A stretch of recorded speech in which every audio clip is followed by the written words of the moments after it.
Hello everyone and welcome back to another video. In today's video I'm going to show you how to add the For You on Wix at 2026. So what is Wix For You?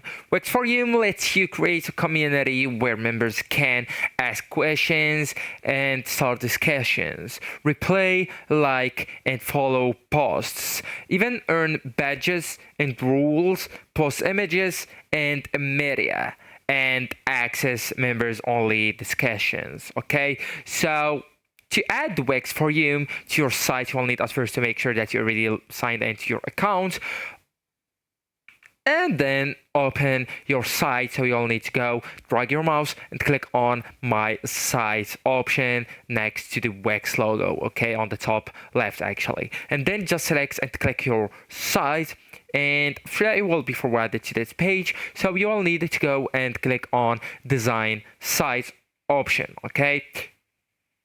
So once you click it, it will be forwarded into the Wix website editor.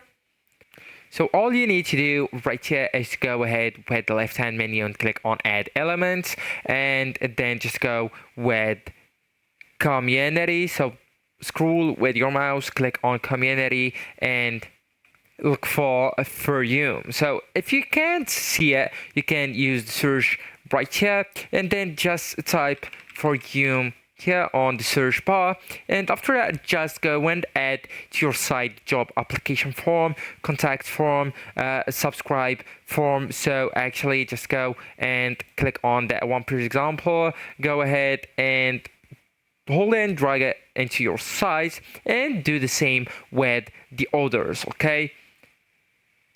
So actually guys, that's it. This is the end of the video. Thank you so much for watching and goodbye.